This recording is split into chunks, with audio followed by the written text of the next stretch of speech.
Hello, everybody, and welcome back to MentorZ. Right now, we're continuing our interview with Kim Bilyeu, and last we left off, we were talking about how when babies take their first steps and fall, they're celebrated and not shamed.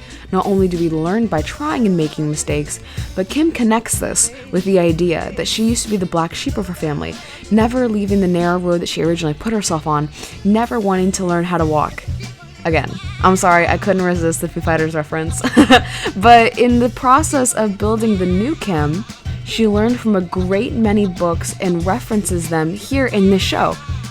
And if you would like a list of them all, there's a free resource article titled Kim's Possible Booklist.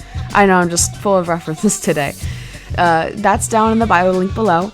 Let's jump back into the interview. I think that's incredible. Like, there was so much. There was so much. I was looking at what you said, when you started out when you were in college, just finding the benefit of college, being on your own is something that I've been experiencing and something that, my peers, this audience has been experiencing, whether they're in high school or college, going through hard high school times, learning everything is different in college, seeing the world, losing that naivety in a sense.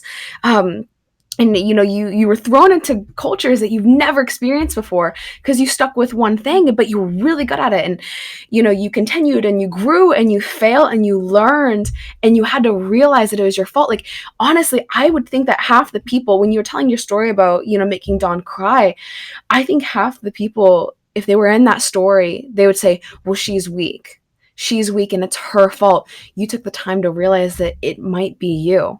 And you grew from that. And, and it's fascinating because you were talking about creativity, making things fun, and then using the word corporate within the word fun, which is, insane to me. and you've grown this success and you've taught people, amazing things. And throughout your experience of becoming a leader, you have learned to be authentic as well and, and vulnerable, but not in the sense of, I talked about this a little bit with Dov Barron, asking him the difference between vulnerability and having a very mushy environment where everyone's crying. When you have a vulnerable environment, people can come and they can fail and it's okay because you learn together. And similarly, everyone can be authentic, which is, they're two very separate things. And there's so much to unpack in everything you said. And I'm very, very grateful for it because, oh my goodness, but something I think a lot of the root that comes to it, is teaching. To be a great leader, you have to show someone a different way. And to show someone a different way, you have to get them curious in it and you have to get them interested in it. And like you said, it needs to be relevant, but it also needs to be fun. And in all honesty, when you were talking about making it fun for adults, I was really curious about that because every experience that I've had where people try to make it fun, especially for like younger adults or adults, you're like, oh, it turns out to be quote unquote lame. Like, oh, it's really lame. Like, I don't want to do this. Like, you're trying to make it fun, but it's making me embarrassed or it's making me scared. I don't want to do it. So, like, genuinely, how do you light up your people? How do you make it fun for adults to learn and grow in something they've never done before? Yeah. I'll tell you, I did it wrong a lot before I found things that actually work. And so that was one of the great parts about being at Quest, because we were hiring so many people that I had a lot of opportunities to try different things and fail a lot really fast, because we did a new hire orientation. This was where I really learned the value of failure. We did a new hire orientation every single week. And you would have people in there who were coming in new to the plant, and then you'd also have new executives. So everybody from VPs to your line operator in this new hire orientation that I was leading. And we were focused on trying to build company culture. That was what the new hire orientation was about. It was a one-day experience. I had them for about 7 hours, and I needed to teach them the essence of Quest. And it was in person, which was an advantage to get to play with new ideas, because you can change up your experiences in an in-person training much faster than you can if you have to create some sort of online experience, because those just take time to create and then program and all of that. So had the opportunity to do this in person and realized that what we all enjoy is interaction. And that universally, that is something that is true. And so we found ways to create interaction, and we also found ways that seemed like they would, and that forcing interaction where it felt inauthentic was anathema. It just doesn't work. It creates these walls that people put up because they weren't ready. So the first thing I learned is you have to create an environment where people want to enter in together. And so we figured out ways to do that. And some of it was, let's start with sharing things that are simple. So I have my kind of go-to question in an icebreaker is, what's your favorite toothpaste? And people always look at me funny when we start the conversation, but it is amazing when you ask people a question that seems inconsequential, how much they will reveal about themselves.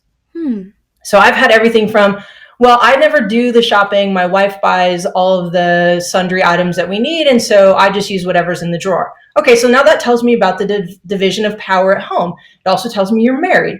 So now I can ask questions about, well, tell me more about your family.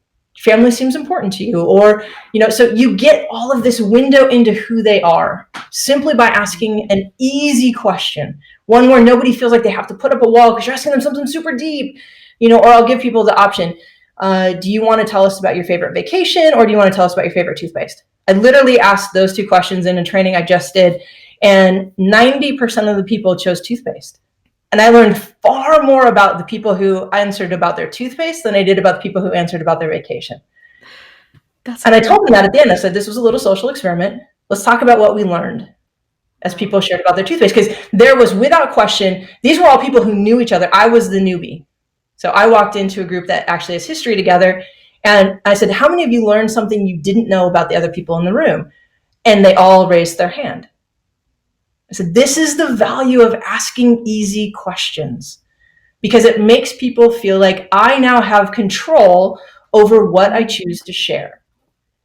And so it's simple things like that when we start talking about engagement, you have to create a space that is safe.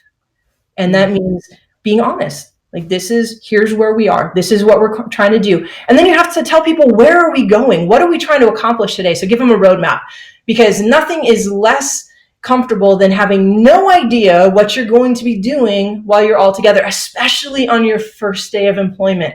So we said, okay, we need to tell you, here's what we're going to be doing. There will be no tests. This is just designed to introduce you to who we are, what we're about, and the Quest story. So here we go. We're going to have some fun. And then to give them places where they can choose what level of interaction they choose to put in, but create fun. So we created games. So one of the games we created was Taboo. Now, you might have heard of the game Taboo before. We used the name, but we did not use any of their cards. We made our own cards for Taboo, and they all had to do with our Quest philosophy. And so we introduced them to the philosophy, and we said, here are the 25 statements that we have in our Quest philosophy. Now we're going to play a game, and you have to talk each other through what these are, and you can't use any of the words that will actually help you. Good luck. It'll be fun. But it created this sense of competition, which everyone enjoyed, but also, because there were prizes at the end, candy, Quest candy, of course, because Quest, so we had to be healthy. And so you got this prize, which was deeply meaningful, clearly, and you got to have fun, because inevitably somebody will say something crazy, and it becomes the thing that 2 years later you're still talking about. Oh, remember in our new hire when we were playing Taboo and you said that silly thing? Oh yeah, totally, I remember that. And you still have that connection. And it helped people learn. But then we really struggled. We had one interaction that we really wanted people to get a bit deeper. So we were kind of funneling them to this one interaction, and we failed. And by we, I mostly mean me, 8 weeks in a row, which that was fun.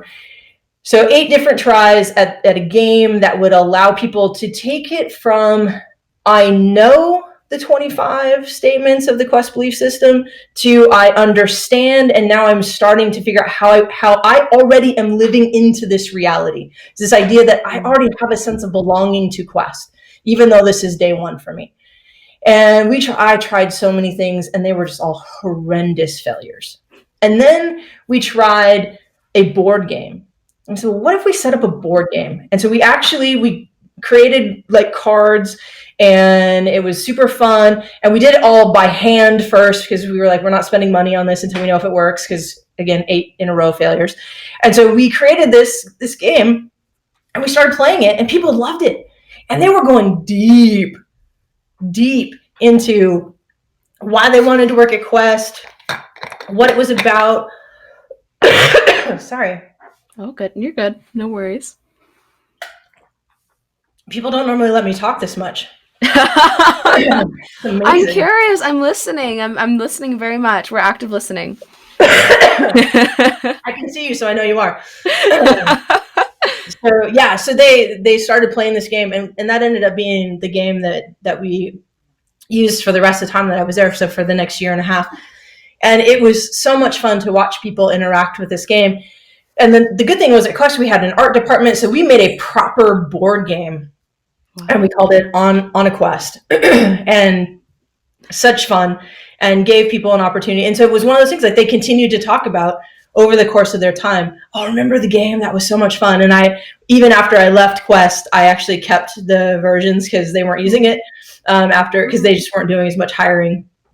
And so I actually have 2 of the boards here that I have shown to my current team, like, hey, this is the kind of stuff when we think about being different, think about different approaches to education. These are the kinds of things I want you to think about. And then one of the other things I did, I actually took them to Disney. Yes. So I live in California, in Southern California, and I work about 12 miles from Disneyland. And I'm an annual pass holder because there, in my mind, is no place more fun to be than Disneyland. And when I had an opportunity to hire essentially my entire team all at the same time, and that was an incredible, as a leader, that's your dream, to get to hire your own team. It is amazing. And so I had the opportunity to do that, and it was such fun. And so one of the first things I did, and I told my boss, I said, I need to create team because team is the number one most important thing for me. I want these people to know they belong and that they know each other and they have each other's back. And so I brought them all, they're scattered all over the country, and I brought them all to Irvine, California. And one of the days that we were together, we went to Disneyland. And we didn't just like go and ride rides. We did do some of that, but we actually went with a purpose. So our purpose was to learn about intentionality in approach and in how we can create immersive learning. And so we used some of the Disney rides, and I interacted with some of the Disney Institute folks. And so we had opportunities to talk with them and some of the cast members about how Disney does what they do, because what they do is exceptional. And generationally, they have been able to create some of the best trained entry-level staff in the world. They've done it for over 50 years. And to have that sort of longevity, mm-hmm. and to continue to be rated one of the top companies in the world for your customer service is amazing. And I told my team, I said, we need to learn from how they do this. Not just that Disney's fun. Oh, it is. Don't get me wrong. I've had rides all day long. Oh, I went with you. I know. Disney is fun. And I'll give you all the details about Disney. It is superbly done. And I love being there. But at the same time, when I do Disney, I think about it from a very different perspective. Mm-hmm. So for me, it's about their intentionality. The things like they actually, when they built Disneyland, Walt Disney commissioned a study to find out how far people will carry trash before they just drop it on the ground. The study showed 30 feet, roughly. So it's about every 30 feet, you'll find a garbage can in Disneyland to keep people from dropping trash on the ground. Yeah. And then things like all of the sidewalks, all the corners are rounded. There's no right angles because then people are less likely to trip and fall. That sort of intentional approach is what we want to be able to do in the way that we train. We want to make sure that we're thinking about all the details, not just the big ones, not just the most important things, not just about making sure we have the right information in there, but that we're conveying the information in the right way.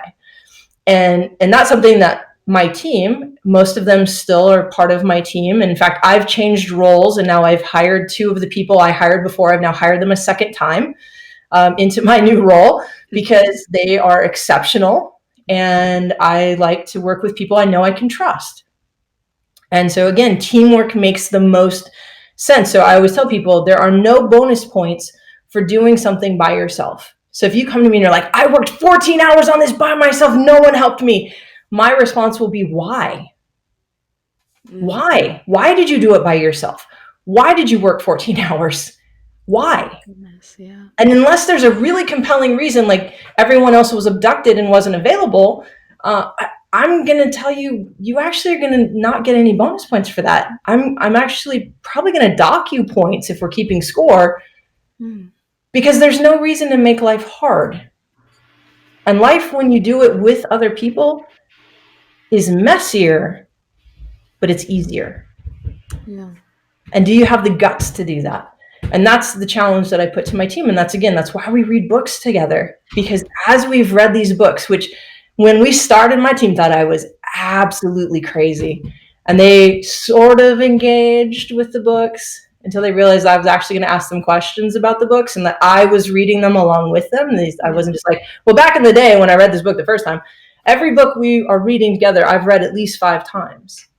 And I go back and I read it with them because I want to make sure I'm thinking about it currently in our situation so that we're focused on the things that really matter to us as a team. Mm-hmm. And now we have some of the most amazing discussions in our monthly book club. And it takes us months to read a book. We just did the outline for Extreme Ownership, which we'll start talking about in March. And it's going to take us 4 months.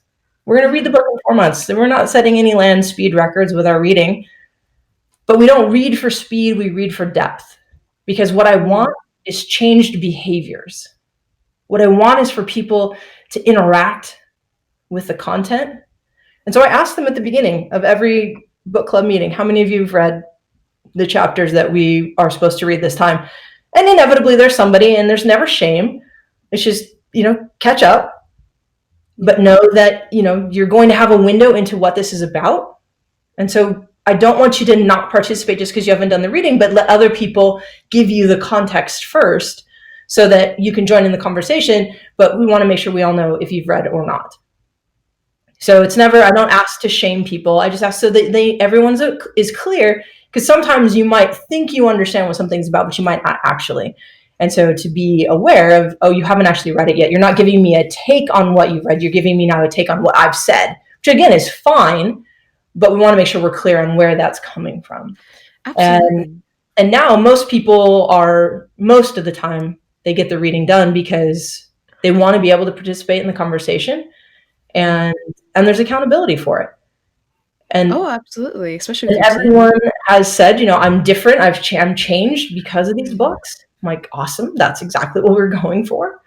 And it's fun for me to see them grow. And to see myself grow in the way that we approach things and the depth of our relationships, because that to me is ultimately what matters. I want to do good training. I want to make sure people learn stuff. What we're doing in that space is incredible. And being able to have an impact now globally around the world with Johnson & Johnson and how people learn stuff, and seeing the things that we've been doing in this small microcosm of the one company that I'm primarily responsible for, and seeing what we're doing now catch the attention of the broader learning world at J&J is really cool. Because again, who doesn't like to be noticed? Maybe there's somebody. I am not that person. I love the sound of my own voice, and I like being the center of attention. So when people see the good work that we're doing, and I'm able to say to my team, much like when things are going bad, I stand in front of them and I take the slings and arrows for them. When things are good, I'm pushing them out there. I'm like, yes, these guys are amazing. And they are fun to work with. And they are talent that has been hidden for far too long. No, you cannot steal them. Because that is what a leader is supposed to do. A leader is supposed to help other people be successful. And when we do that and we do it right, it's powerful. So for me, I get giddy when I see my team succeeding. I'm like, yes, this is so cool. And like we were talking about earlier, I check myself sometimes, because I think, am I just not engaging honestly? Am I really worried that these guys are better at things than I am? And I can honestly say, no, I'm not worried about it. Like, I genuinely love that they are good at things I'm not good at, and that they are going to potentially outshine me at some point, because I want to hire people who are smarter than me. Because I think the mistake that most leaders, I'm going to say there is a difference between a leader and a manager or a boss. A leader is somebody who wants the best for their people and is not intimidated by what they bring to the table, and is genuinely interested in helping them be successful. A manager or a boss is interested in what is good for them, not for the people that they work with or who work for them. So as a leader, my job is to make sure I'm hiring the very best people. And I think most leaders or most bosses and managers, they have a tendency to hire people who aren't as pretty or as smart as they are. Mm-hmm. So I'm looking for the people who are smarter than me, the people who are good at the things I am not good at. I'm not trying to hire people who are like me. I already have me on the team. I do not need another me. Yeah. The world doesn't need two me's, but definitely we don't need me on my team, because that's the part I get to play. And by surrounding myself with people who are good at the things I'm not good at, or bring just other skills to the table, now we have a full complement. And we are a force to be reckoned with, because now we're not competing with each other, we're complementing each other. And that's one of those turns of understanding that for me was a game changer. And that I started learning that when I read the book by David Novak called Taking People With You. And he really talks about, how do you build a team? How do you intentionally build a team of people around yourself? And what does it mean? And how do you do it? What should you be looking for? And in order to get to that point, you have to know who you are, what you're good at, what your derailers are, what you should be working on, those things that you need to continue to build skill in, and then those places where you're already really good and you don't need duplication of those skills. And anytime I've hired somebody who's like me, we've butted heads, because now we're jockeying for the same position. And now it's like, oh, now it is competition. And even though I'm not trying to compete, I'm still competing. And it just ends up with both of us hating what we're doing. And that usually is when either I leave, because it's better if I leave, or I encourage and help them leave, because we're not happy. Yeah. And we spend way too much time at work to not enjoy what we do. No, you create a wonderful environment for your team, and just hearing you speak, I can hear the influences of the books you read. Like I can hear the vulnerability and the comfort that Simon Sinek provides. I can hear the taking the arrows and taking the shots for your team when things go wrong from Jocko Willink. And, I can hear, and I've only listened to one of Brene Brown's TED Talks, and I'm going to read her books. When we were at Disney and you told me to read Brene Brown, I took that seriously. Like, I'm going to be diving into her work very soon. And I can see the influences of Brene Brown. And I don't know if you've read Ryan Holiday. I just got done reading his Ego's the Enemy, but I can see the humility. I can see the grace in that, and why it's important for a leader to be humble and to be and to push their ego aside. And I think it's phenomenal, especially that you failed so often. I think that's so important for this audience to recognize, is that you learned and you tested it, because you went through it and it works and it doesn't. Something really curious that I've been hearing throughout this is that you're a creative, you're a visionary, you are so separate from the rest of what Johnson & Johnson looks like. I'm going to bet that, your team members are engineers, like you said, like they're engineers, they're nurses, they're STEM people. They think very differently. They have very different backgrounds from you. And I know that culture is so important, especially, and you lead a global company. You are in charge of thousands of people from around the world. How have you been able to build a microculture? Because I remember that's what you said that you built with Johnson & Johnson. How did you build this microculture with people that think so differently from you? Was it mainly the book club that helped? What were some other factors that really molded everyone together to be the most efficient? Yeah, thank you for asking that. It's definitely something I love to talk about. So it starts with being really clear about what matters to me as a leader and the kind of team that I'm trying to create. So when I'm hiring people, one of the things that I tell them is, this is who I am. This is the culture I'm intentionally creating within this team. And within J&J, it is very different. In fact, now it has become, and I don't say this to say I'm the coolest ever, because I don't think I am at all, but now people actually want to work on my team. And when I started at J&J, no one, I actually posted for a position and no one applied. And now, almost 3 years later, when I post for a position, I will have 30 or 40 people apply for one position, because the word is out that you want to work with us and that we do cool stuff, that we have a good time doing it, and that we've got each other's back. So I've been very intentional. And one of the things that I tell people is, look, I'm a very different leader than what you're used to at J&J. Talk to the team before you ever decide that this is something you might want to do. Talk to them and find out what it's actually like to work for me, because I am the kind of person who some people love to work for and other people don't. Because if you want somebody who's going to micromanage you, who's going to tell you everything that you need to be doing and going to make you account for every minute of your day, I am not the person you want to work for. I'm not that person. I do not have the energy for that.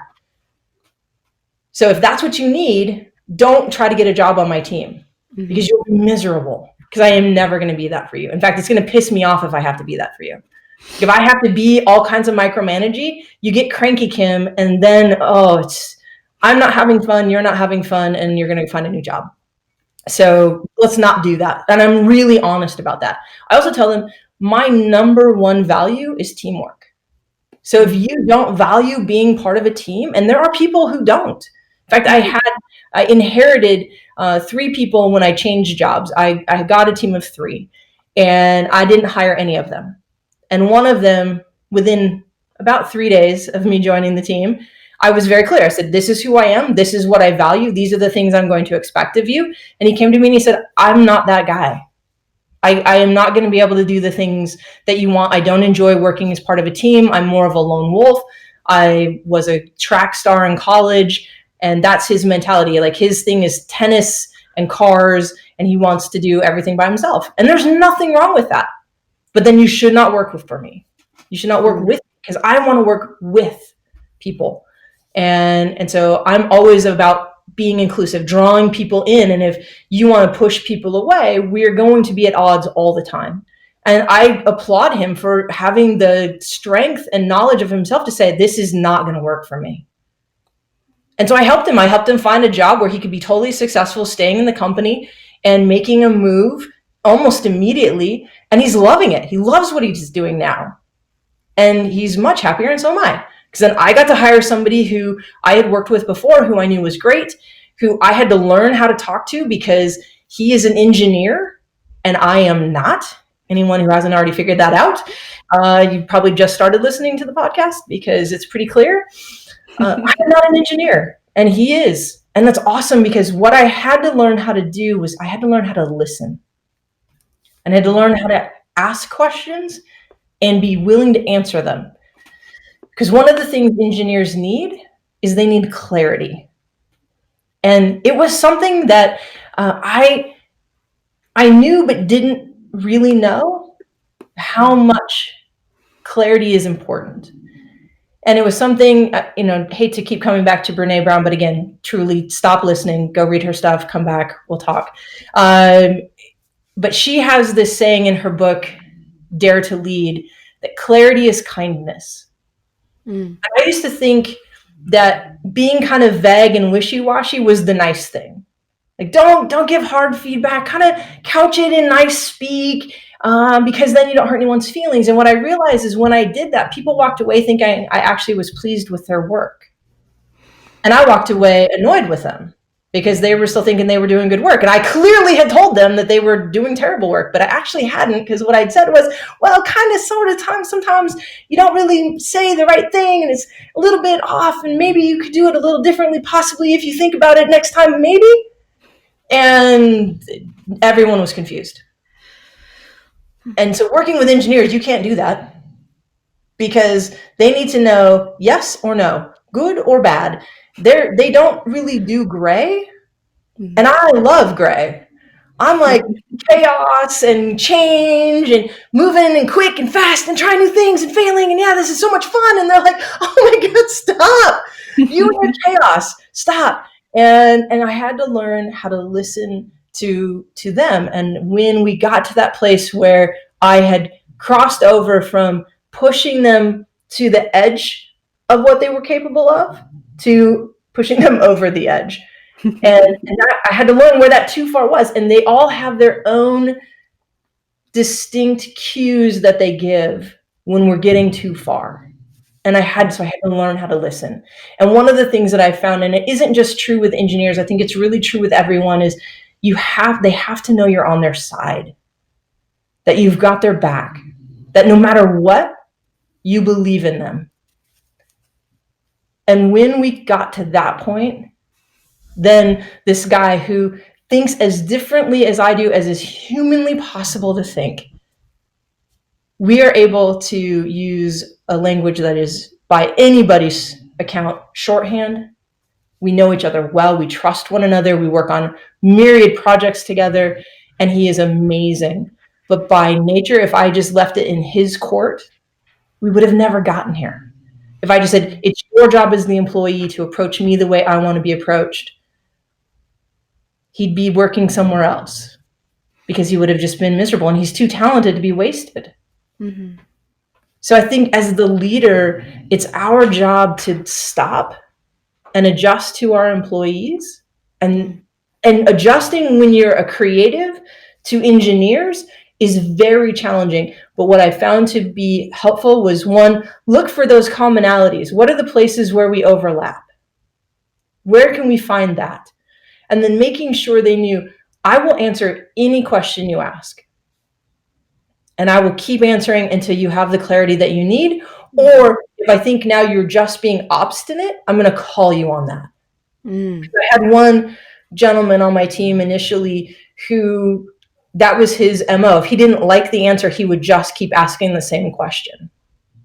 And I finally had to say, look, I've answered that question 7 times, 7 different ways. Just because you don't like the answer, because I would ask him, okay, what don't you understand? Well, I just don't understand. I get that, but now I'm going to need some clarity. What don't you understand so that I can address it? I just don't understand, which was code for I just don't like the answer. Yeah. And so then had to call him on that. Like that's not okay, because now you've upset the whole rest of the team because you don't like what we're trying to accomplish. Again, this might not be the place for you. And so being able to identify the difference between honest inquiry and obstinate behavior cues was really key. Yeah. And being able to create that space where everyone could come be who they are and then draw out the best in each other. And that starts with me as the leader, making sure that I'm doing that for each of them. And so, because I set the tone. If I'm a jerk, they're going to be jerks. It's the shadow of a leader is a real thing. So I try to lead with compassion. And I like to talk about being compassionately kind, because I think some people are like, I'm brutally honest. Anything that you describe brutal as the first word, I'm just going to say it's probably not working. I'm going to be compassionately honest, or I'm going to be, compassionately candid with you. Yeah.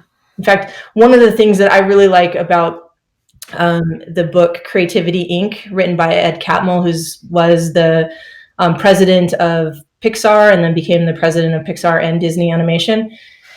He wrote this incredible book that is really about his approach to leadership, and I think he's got so many things right. And he actually talked about how they wanted to create a culture of honesty, but he said honesty has so much just garbage wrapped around it, because there's all of this just angst about, oh, you're not being honest with me. So now it's got this emotional component to it. And so he said they started using the word candid. And I was like, I actually really like that, because it doesn't carry the emotional baggage that you often get with honest, even though they are essentially synonyms. And so that's what I talk about. I'm going to be candid, but I'm going to be compassionately candid. I'm not going to come to you and just be like, throw out all the, I always tell people, don't tell me the 7 things that I've done wrong. Tell me one thing and help me fix it. And then if there are 6 more, let's address those, but can we take them one at a time? I want to demonstrate compassion, but I'd also like to have it mirrored back to me. And that's what I ask of people. I'm like, don't tell me the 7 reasons why I suck. Maybe come to me with, hey, Kim, I think there might be something you could work on. And I actually have 7, but let's start with 1. I'm okay with that, because I can be receptive. I might not like it, but I can hear you because I get it. We all have things we need to work on. Yeah. That's phenomenal. That's fun. And again, there's so much there. There's so much there to dig into, to dive into.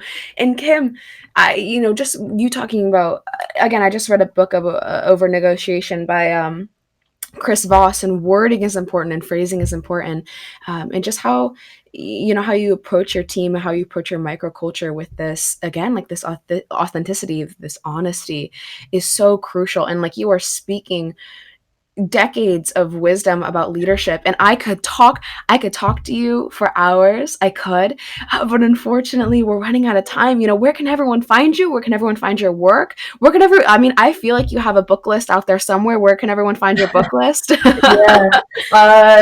It's funny. I actually have never published my book list. I should, because people ask You me for it should. all the time.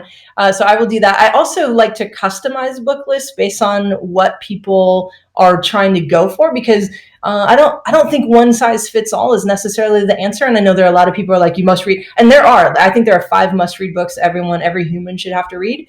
But beyond that, I really do like to customize book lists. So if somebody wants to have that conversation, you can find me. I'm on Facebook. I'm on Instagram. I'm old, so you'll find me on Facebook. And then also LinkedIn.